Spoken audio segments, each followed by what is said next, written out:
भारतात आज रोजी अनेक राजघराणी नांदत आहेत. काही राजघराण्यांना तर इथल्या लोकशाहीत देखील राजाचा मान इथल्या जनतेकडून दिला जातो. छत्रपती शिवरायांचे वंशज असणारी कोल्हापूर आणि सातारची घराणी घ्या, अजून देखील लोकांच्या मनावर राज्य करतात.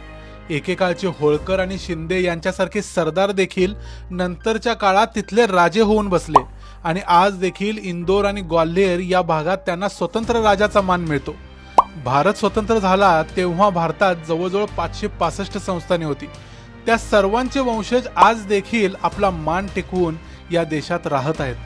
पण भारतावर जवळजवळ 200 वर्षे सलग राज्य करणारे आणि फक्त दिल्लीवरून म्हणाल तर 330 वर्ष राज्य करणारे मुघल घराण्याचे वंशज मात्र कुठेच दिसत नाहीत.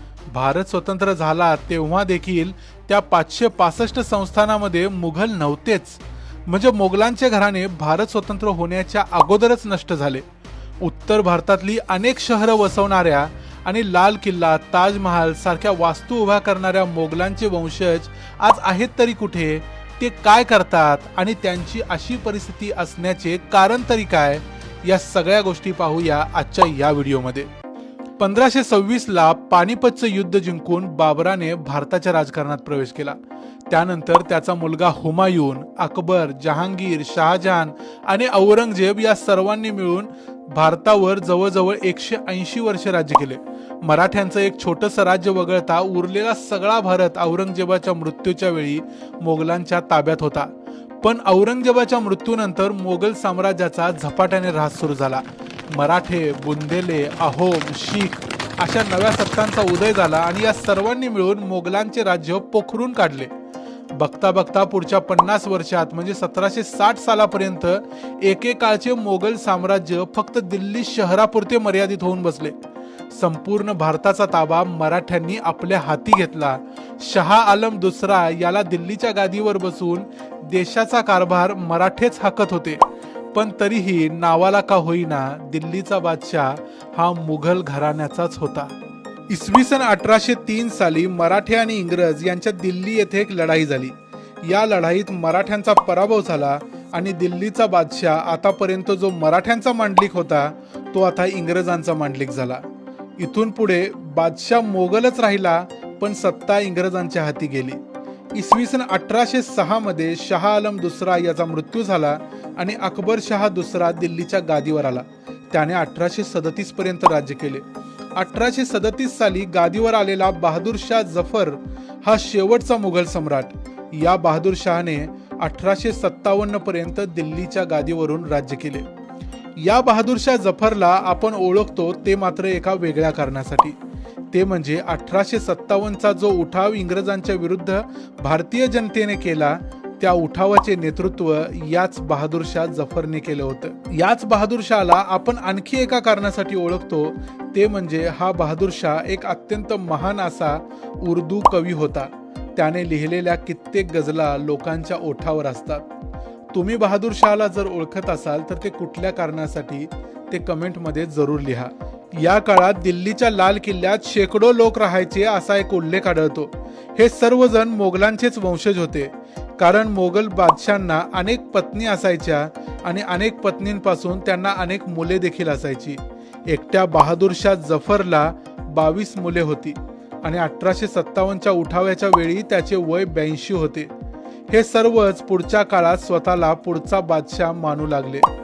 हे सगळेच मोगलांचे वंशज आळशी, ऐतखाऊ आणि पूर्वजांचा वृथा अभिमान बाळगणारे लोक होते. काम न करता खाणे हे एकमेव काम हे लोक करायचे. बहादूर शाह जफरने इंग्रजांच्या विरुद्ध 1857च्या उठावाचे नेतृत्व स्वीकारले खरे, पण कर्नल विल्यम हडसन या ब्रिटिश अधिकाऱ्याच्या नेतृत्वाखाली इंग्रजांनी सप्टेंबर 1857 मध्ये दिल्लीतला उठाव मोडून काढला आणि बहादूर शाह जफरला त्यांनी कैद केले. ब्रिटिश अधिकारी यावेळी प्रचंड संतापलेले होते. या उठावामुळे त्यांच्या अस्तित्वालाच धोका निर्माण झाला होता. ब्रिटिशांनी बहादूर शाह जफरची मुले मिर्झा खिज्र सुलतान आणि मिर्झा मुघल तसेच बहादूर शाह जफरचा नातू मिर्झा अबू बख्त यांची गोळ्या घालून हत्या केली. या तिघांनी देखील बंडवाल्यांचे नेतृत्व 1857च्या उठावात केले होते. बहादूर शाह जफर आणि त्याची काही मुले यांना इंग्रजांनी कैद करून म्यानमारला रंगून येथे कैदेत ठेवले. तेथेच 1862 साली बहादूर शाह जफरचा मृत्यू झाला. भारताचे पंतप्रधान नरेंद्र मोदी आणि त्या अगोदर मनमोहन सिंग यांनी म्यानमारमध्ये जाऊन बहादूर शाह जफरच्या स्मृतीस्थळाला भेट दिली होती.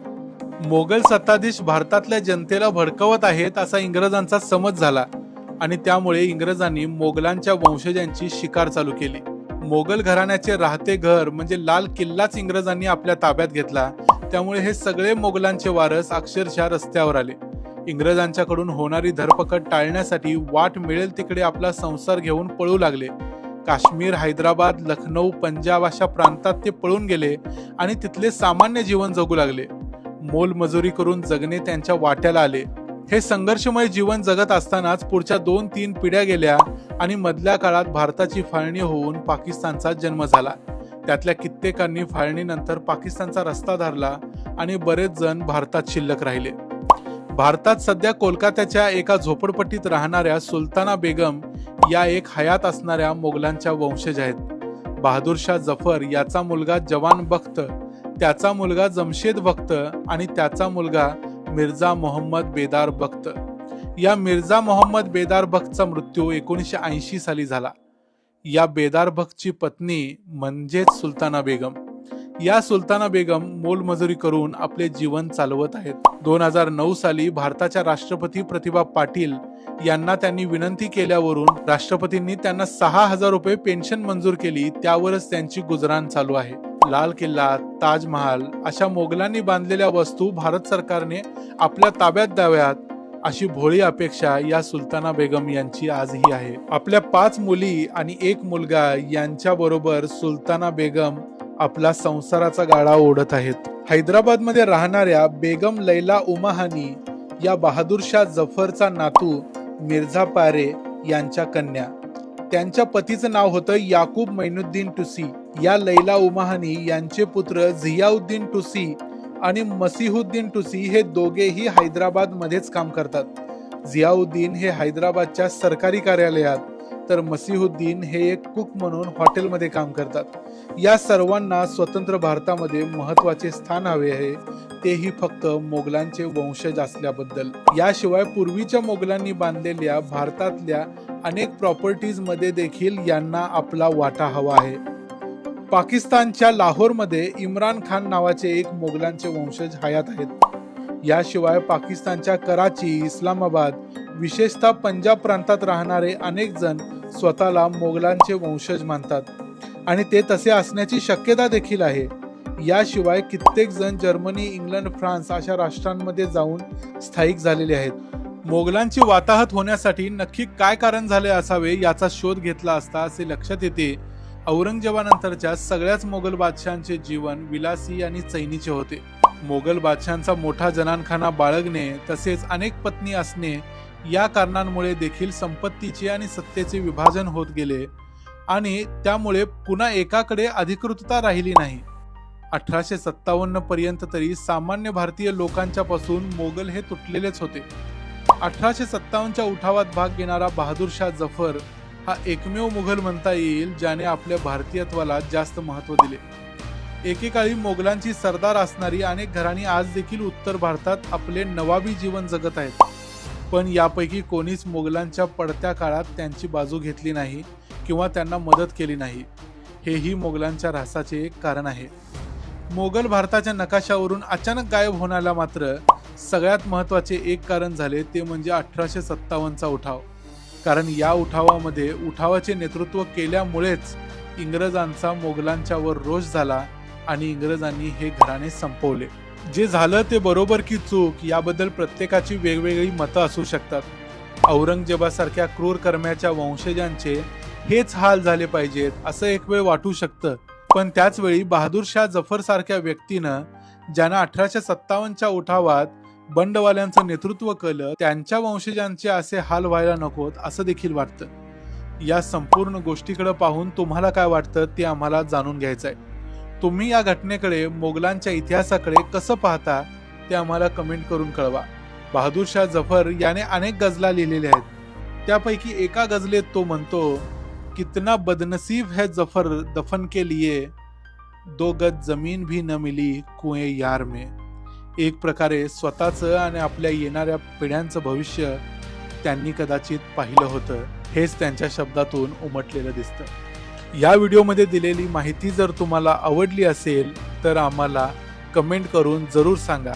या व्हिडिओला लाईक करा, तुमच्या मित्रांच्या बरोबर, नातेवाईकांच्या बरोबर हा व्हिडिओ शेअर करा.